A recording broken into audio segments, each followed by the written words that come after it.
unfortunately, I'm sleep deprived and will ask you to bear with me. And it's good that we have these sound effects here. In July, Toma was, I think, 3 weeks old. Abby and I were up at 5 a.m. for probably the 5th feed of the night. We were completely exhausted, feeling very sorry for ourselves. And a little bit of pink was coming through the window blinds. And Abby, in a fit of life affirmation, opened the blinds. It's like, we can't sleep, but at least we can enjoy the sunrise. So we opened the blinds, and Abby looked out and said, "Holy shit!" And we're on the water. We're lucky enough to be on the water, and outside in the bay were 2 towering black dorsal fins of 2 orcas. And we went out on the porch with Toma, and we saw 2 more orcas leaping through the air, clearing the water to meet the others. And it was a family. They were feeding too. Maybe on seals. Toma's not on solids yet. And we just watched, just mesmerized. And it was particularly thrilling because I had never seen an orca outside of Marineland when I was a kid. And I'd actually never heard of orcas on that part of the Sunshine Coast, and never so close to shore. So it felt like a miracle. It felt like these whales were coming to greet our son. It felt like, he had woken us just so that we wouldn't miss them. And they were gone by 6 a.m. To see if we had slept, we would have completely missed them. There are benefits to sleeplessness. So this is a beautiful story, and I'm very attached to the story, and I see it as being really a part of the story of my son's life. But something happened a couple of weeks ago that made me rethink it in a way that I'm really troubled by. So what happened is that I read in the newspaper, actually in the Guardian newspaper, a story by our own Martin Lukács, who wrote that there had been the, quote, world's biggest geoengineering experiment off the islands of Haida Gwaii, several hundred miles north of where we were on the Sunshine Coast. And what had happened is that this would-be geoengineer named Russ George and his crew had dumped 100 tons of iron dust off the side of a rented fishing boat in the hopes of creating an algae bloom. And there was a twofold goal here. One was to supposedly to bring back the salmon. That's what was promised to the community, that if you create a phytoplankton bloom, then it'll bring zooplankton and all kinds of other creatures that salmon like to eat, and then the salmon will be back.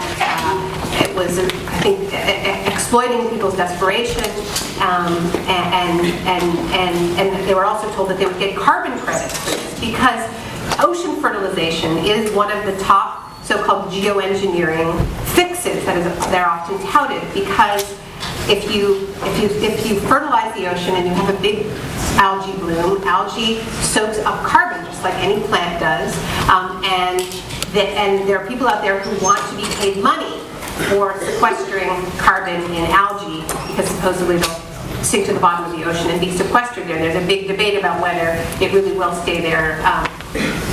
But I'll tell you why this relates to the whales in a minute, because they actually claim that they did create a huge algae bloom, half the size of the state of Massachusetts, 10,000 kilometers, and that there was a riot of sea life that came to feed off of the phytoplankton. And they brag that where you used to see, maybe 5 whales a week in this part of the world, now the whales could be counted by the score. And I read this and I thought, wow, those whales I saw were swimming north. It was July, right, when this experiment was going on. I mean, is it so crazy to think that maybe they were on their way? And so this event that I had seen as incredibly beautiful and natural, it was suddenly recast as something vaguely sinister. And this is just one example of the way that geoengineering, which is increasingly being taken seriously as a solution to climate change, because we have failed so spectacularly to embrace real solutions to climate change. which involve getting off fossil fuels. Once we start tampering with the oceans, fertilizing the oceans, or trying to block the sun with sulfur in the stratosphere, or brightening the clouds, we will never do nature in the same way. Bill McKibben wrote a book in 1988 called The End of Nature. And what we will face if we go down this road is something even more terrifying, which is the end of miracles, the end of the idea that there are these incredible random acts that we can't explain that come to us as gifts. We'll always see these strings being pulled behind the scenes. So I just wanted to start with that story because I think the fact that geoengineering is being taken seriously, despite the enormous risks. Ocean fertilization may not sequester carbon, but it could well create dead zones in the ocean, toxic tides, more ocean acidification, and the other techniques, blocking the sun through sulfur in the stratosphere. Now you can imagine a scenario where North America would decide to do that to save their corn crops. And the effect of that, according to many of the computer models that have been done, would be that it would interfere with the Asian and African summer monsoons, and it would put at risk the food supply of billions of people. So, with the flip of the switch, we would have the power to exile billions of people to environmental sacrifice zones. That's the road that we are not inching along. It's happening really, really quickly. So how did we end up here? That where it somehow seems more reasonable to change the color of the sky and the chemical composition of the ocean than to ask someone to take the bus. How did that become reasonable?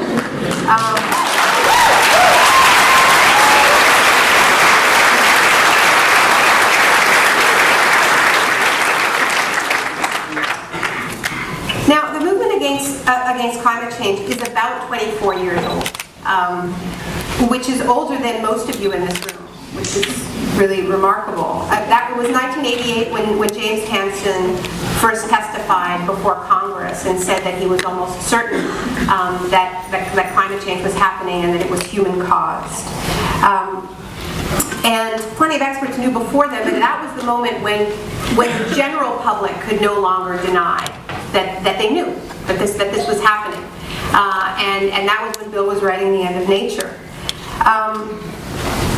So since that point, a lot of people have been trying very hard to do something about this crisis and to build movements that would do that, but it just hasn't worked.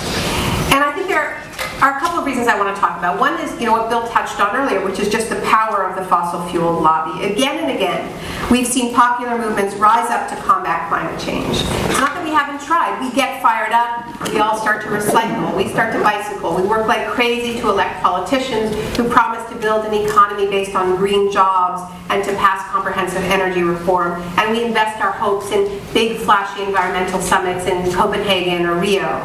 And again, this movement has somehow lost momentum and petered out. So why is that? I don't believe it's because, as some people claim, deep down we have some sort of death wish and we don't want to change. I think the problem is that our profound desire to protect life on Earth is a direct threat to Exxon and Shell's desire to remain the most profitable companies on Earth. Their stock price is based on always having in reserve as much as they have in production, and that means that the very thing that we must do to meet this challenge, which is stop the digging, is the very thing they cannot contemplate without staring in the face of their own demise. And it's not just corporations, as we know. Entire countries, like our country, end up waging a wholesale war on truth, attacking scientists and environmental groups simply because the truth challenges their economic paradigm. Faced with such a serious threat to the bottom line, these guys fight like they mean it. Every time the climate movement has gotten its act together, the fossil fuel interests have sent powerful lies into the culture and bankrolled their endless repetition. You know what the lies are: that climate change is a hoax, that climate change will destroy the economy, that you have to choose between a healthy climate and a good job. They've bought politicians, they've blanketed the airwaves, they have attacked our movements from all sides, they have defamed us, they have infiltrated us, and they've, of course, tried to buy us, sometimes successfully. In short, they have behaved as if they are at war, because they are. Not because we hate them, but we really do want an end to their business model, because our survival depends on it. It depends on keeping 80% of their proven reserves in the ground. So they understand this, and they act that way. It's our side, the green movement, if you will, that's been kidding itself. For a very long time, the environmental movement has behaved as if climate change was the one issue that didn't have an enemy.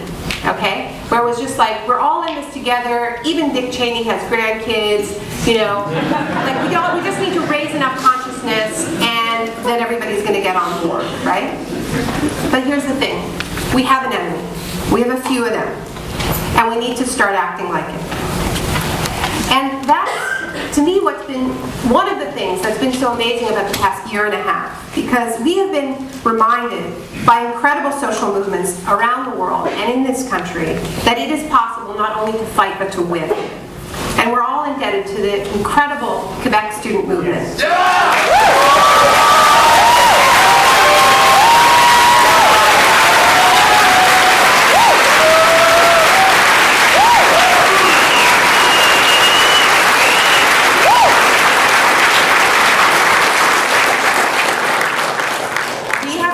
About winning, not just about showing up, not just about making a point, not just about making our voices heard. It's not good enough, not given these stakes. This is a war for the future. It's a war for your future, it's a war for my future, it's a war for my son's future. And I really think that as we talk about how we can connect diverse movements that have been separated, this is something that separates them. Now, you are coming of age in a society at war with your futures, whether it wants to weigh you down with student debt, deny you life depends, all future depends. That's what joins all of this, a war with the future.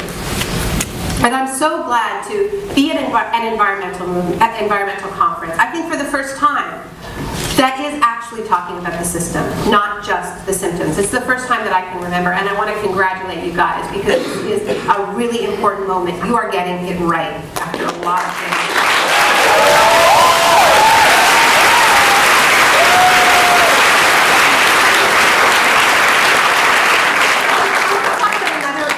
Reason why the legacy of 25 years of climate activism is so disappointing. Because it isn't about sort of pointing fingers and saying you did this wrong. A lot of this is just about an accident of history, which is that the climate movement had cosmic bad timing. And I think the reason why we need to understand this is because it helps us shape how we fight and who we're fighting against. And what do I mean by cosmic bad timing? 1988, right? That's when James Hansen testified before Congress. That's when Bill's writing the first popular book on climate change. 1989, the Berlin Wall falls. End of history is declared. It is the peak of the hegemonic moment for the neoliberal project.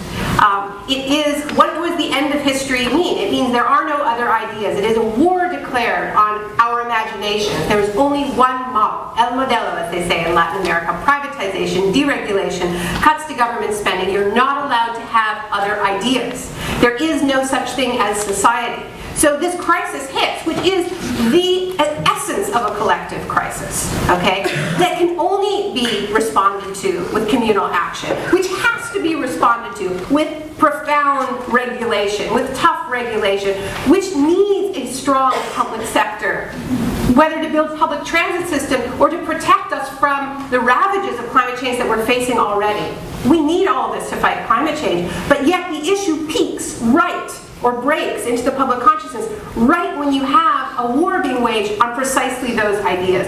So an environmental movement comes along, and it is a neoliberal environmental movement. It's an environmental movement that says, okay, we're going to deal with the symptoms, but we're going to try to come up with market-based solutions for it. We're going to try to fit it into this existing paradigm. I don't even think it is about saying shame. I think it's just about understanding that this was really, really bad timing for the earth. It was really bad timing for you. It was a really hard time to put alternatives in the public, but the tides of history are shifting again. That's this moment. And it's just in the nick of time. It's just in the nick of time.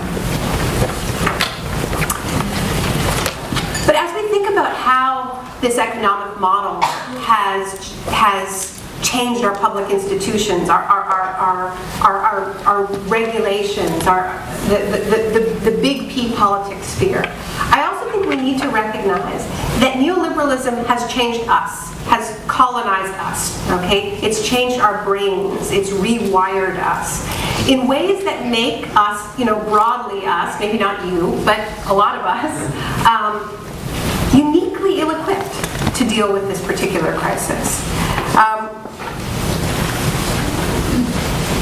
What I mean by that is that our communities, the legacy of 35 years of these policies, means that our communities are fractured, our public institutions are tattered, our attention spans are splintered, our identities are atomized, our political imaginations for so long have been atrophied.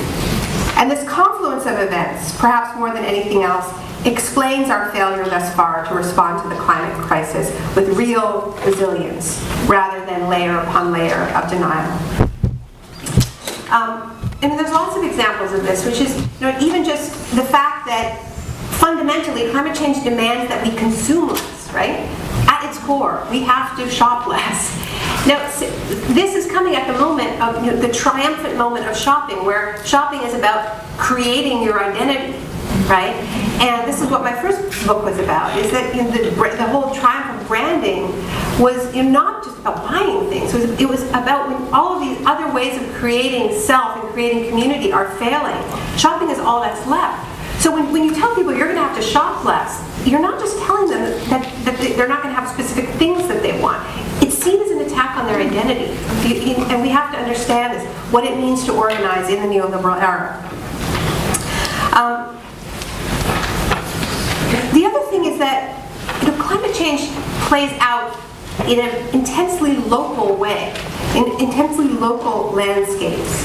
It's an early blooming of a particular flower, an unusually thin layer of ice on a lake, a late arrival of a migratory bird. And noticing these things, these kinds of subtle changes, requires an intimate connection with a specific ecosystem.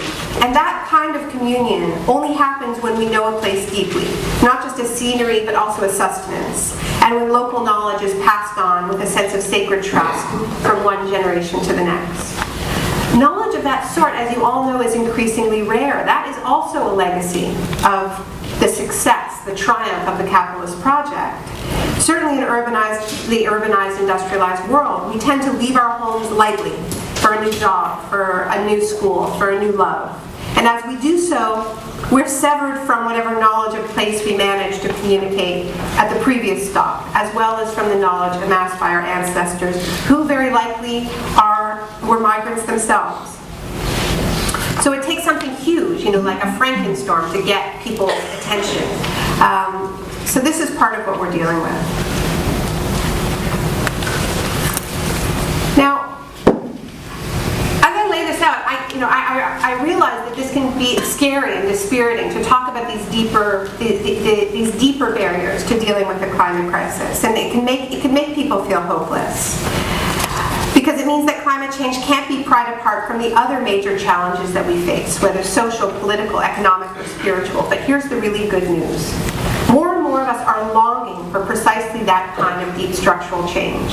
As the multiple popular uprisings of recent years have shown, millions around the world are forging new ways of doing politics, one that do not just make demands of external forces, but also rebuild, create communities, and help participants to find more humane ways to relate to each other. That was the magic of Occupy Wall Street, of Spain's Indignados and the encampments in Tahrir Square, or of the Quebec student movement.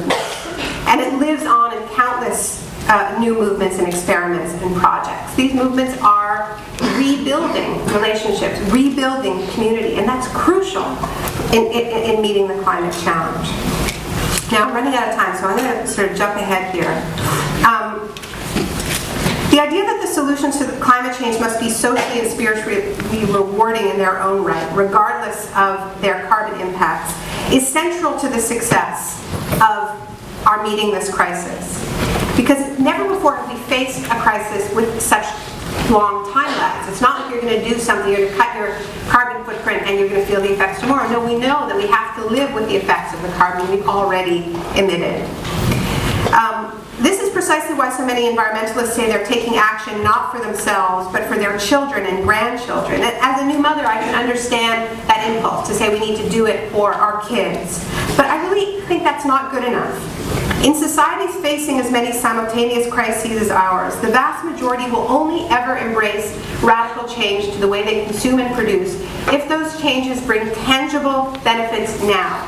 And by that I mean greater health, stronger communities, less inequality, less oppression, more fulfilling work, a sense of collective purpose. In other words, we can't say this is just for tomorrow.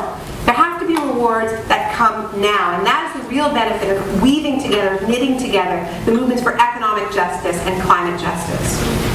Now, making this political shift is urgent. So long as tackling climate change is seen as some sort of benevolent gift to future generations, the ground will be fertile for corporations and their political surrogates to cast environmental action as some sort of theft from suffering families in the here and now. And we just saw this, most spectacularly from Mitt Romney during the Republican convention, where he said President Obama promised to slow the rise of the oceans and heal the planet. Big laugh. I promise to help you and your family. And that was a terrifying moment because it really does show the appeal of that argument. And even if it doesn't get him the presidency, what we're seeing is that precisely that pitting of the environment versus the economy is working. It's being used by the Canadian government, it's being used by European governments, and they're rolling back whatever meager climate commitments they had made. The bottom line is this: not until we have a plan to heal the planet that also heals our broken selves and our broken communities do we have a hope of preventing this most dire of all crises. And our job is to begin to imagine quickly what that holistic healing process might look like.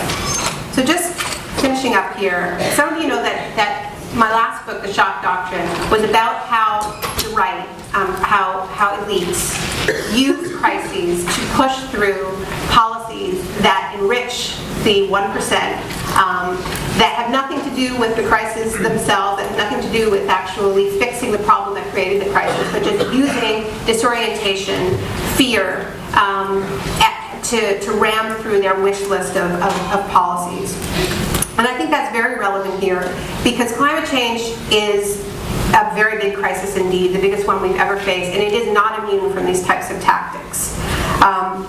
Disaster capitalism is alive and well, from carbon markets to geoengineering to the patenting of so-called climate-ready GMO seeds, massive land grabs in Asia and Africa and Latin America. Meanwhile, countries racked by climate-related natural disasters find much-needed aid tied to demands that they privatize their assets and give sweetheart deals to investors, which is precisely the sort of stuff that I described in the shock doctrine.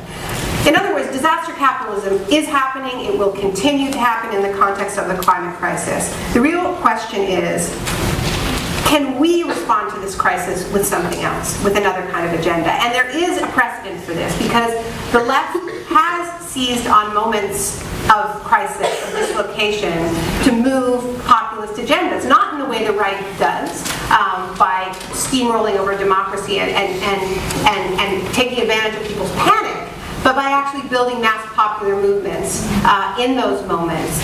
And the best example is obviously after the Great Depression, when the rage at elites after the market crash fueled the demand for a social safety net. And after World War II, when wartime sacrifices galvanized returning veterans to demand a share of the prosperities, and a few of the legacies, though embattled as they are, of these exceptional moments include public health care, old age pensions, subsidized housing, and public funding for the arts. I believe that climate change represents such a historic opportunity, a chance to usher in progressive change, what I've come to think of as the people's shock. We once again have the chance to advance improved lives, to close the gap between rich and poor, and reinvigorate democracy from the bottom up. But in a way, it's a race against time. Either this crisis will become an opportunity for an evolutionary leap, a holistic readjustment of our relationship with the natural world, or it will become an opportunity for the biggest disaster capitalism free-for-all in human history, leaving the world ever more brutally cleaved between winners and losers, with storms raging outside the gilded gates of privatized communities. The good news is that if we recognize the potential of this moment, we have the chance to avoid that fate. When I wrote the shock doctrine, I was documenting past crimes. This is a crime in progress. It is within our power to stop it. As we inevitably change in the face of crisis, and we will, let's make sure the good guys win this time. Thank you.